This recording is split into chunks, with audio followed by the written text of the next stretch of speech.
ಒಂದೇ ಥರದ ಅಡುಗೆ ಮಾಡಿ ಸಾಕಾಗಿದೆಯಾ? ಯೋಚನೆನೇ ಮಾಡಬೇಡಿ. 1 ಕಪ್ಪು ಮೊಸರು, ಒಂದು 15 ಬೆಂಡೆಕಾಯಿ ಇದ್ದರೆ ಉತ್ತರ ಭಾರತ ಶೈಲಿಯಲ್ಲಿ ಈ ರೀತಿ ಒಂದು ರುಚಿಕರವಾದ ಕರಿಯನ್ನು ಮಾಡಿ ನೋಡಿ.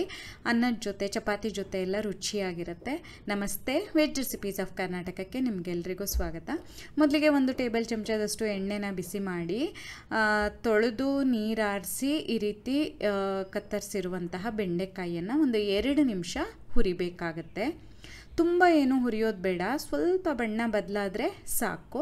ಅಷ್ಟು ಹುರಿದಾದ್ಮೇಲೆ ಈ ಬೆಂಡೆಕಾಯಿಯನ್ನು ಎತ್ತಿ ಪಕ್ಕದಲ್ಲಿಟ್ಕೊಂಡು ಆಮೇಲೆ ಅದೇ ಬಾಣಲೆನಲ್ಲಿ ಪುನಃ 1 ಅಥವಾ 2 ಟೇಬಲ್ ಚಮಚದಷ್ಟು ಎಣ್ಣೆನ ಬಿಸಿ ಮಾಡಿ ಒಗ್ಗರಣೆ ಮಾಡಬೇಕು. ಒಗ್ಗರಣೆಗೆ ಒಂದು ಅರ್ಧ ಚಮಚದಷ್ಟು ಜೀರಿಗೆ, ಒಂದೇ ಒಂದು ಪಲಾವ್ ಎಲೆನ ಹಾಕ್ಕೊಳ್ತಾ ಇದ್ದೀನಿ.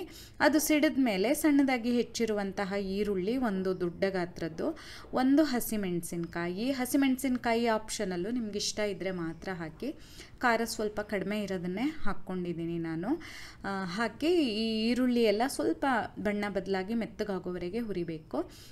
ಆಮೇಲೆ 1 ಚಮಚ ಶುಂಠಿ ಬೆಳ್ಳುಳ್ಳಿ ಪೇಸ್ಟ್ ಹಾಕಿ ಪುನಃ 1 ಸುತ್ತು ಹುರಿಬೇಕು. ನೀವು ಹಾಗೆ ಫ್ರೆಶ್ಶು ಶುಂಠಿ ಮತ್ತು ಬೆಳ್ಳುಳ್ಳಿನ ಜಜ್ಜಿ ಬೇಕಾದರೂ ಹಾಕ್ಕೊಳ್ಬೋದು.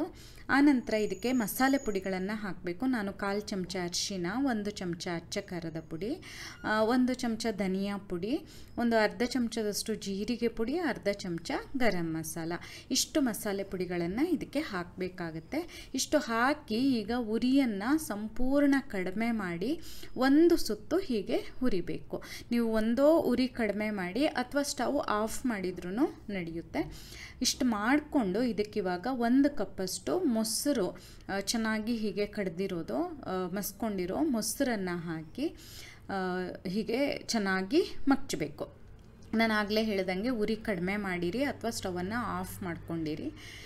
ಚೆನ್ನಾಗಿ ಹೀಗೆ ಕಲಸಿ ಆದಮೇಲೆ ಮತ್ತೆ ಉರಿಯನ್ನು ಸ್ವಲ್ಪ ಬೇಕಾದರೆ ಜಾಸ್ತಿ ಮಾಡ್ಕೊಳ್ಬೋದು ಅಥವಾ ಸ್ಟವನ್ನು ಪುನಃ ಹಚ್ಕೊಳ್ಬೋದು.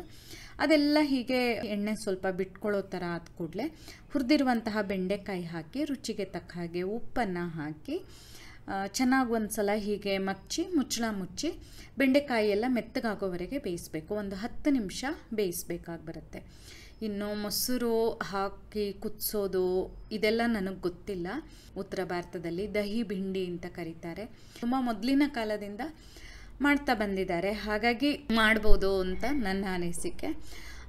ಇಲ್ಲಿ ನೋಡಿ, ಬೆಂಡೆಕಾಯಿ ಎಲ್ಲ ಬೆಂದಿದೆ. ಅದಕ್ಕೆ ಒಂದು ಸ್ವಲ್ಪ ಕಸೂರಿ ಮೆಥಿ, ಸ್ವಲ್ಪ ಸಣ್ಣದಾಗಿ ಹೆಚ್ಚಿರೋ ಕೊತ್ತಂಬರಿ ಸೊಪ್ಪನ್ನು ಹಾಕಿ ಮತ್ತೊಂದು ಸುತ್ತು ಮಚ್ಚಿ ಚೆನ್ನಾಗಿ ಕುದಿಸಿ ಸ್ಟವನ್ನು ಆಫ್ ಮಾಡ್ತಾ ಇದ್ದೀನಿ. ತಣ್ಣಗಾದ್ಮೇಲೆ ಸ್ವಲ್ಪ ಗಟ್ಟಿಯಾಗುತ್ತೆ, ನಾನು ನಿಮಗೆ ತೋರಿಸ್ತೀನಿ ರೀ. ಇನ್ನು ಇದನ್ನು ನಾನು ಆಗಲೇ ಹೇಳ್ದಂಗೆ ನೀವು ಅನ್ನದ ಜೊತೆ ಬೇಕಾದ್ರೂ ಬಡಿಸ್ಬೋದು, ಚಪಾತಿ ಜೊತೆ ಬೇಕಾದರೂ ಬಡಿಸ್ಬೋದು. ತುಂಬ ಸುಲಭವಾಗಿ ಆಗುವಂಥ ರೆಸಿಪಿ.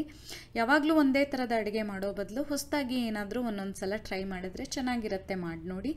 ನಿಮಗೆ ವಿಡಿಯೋ ಇಷ್ಟ ಆದಲ್ಲಿ ಲೈಕ್ ಮಾಡಿ, ಶೇರ್ ಮಾಡಿ, ಕಮೆಂಟ್ ಮಾಡಿ, ಹಾಗೆ ನಮ್ಮ ಚಾನಲಿಗೆ ಸಬ್ಸ್ಕ್ರೈಬ್ ಮಾಡೋದನ್ನು ಮರಿಬೇಡಿ. ಧನ್ಯವಾದಗಳು.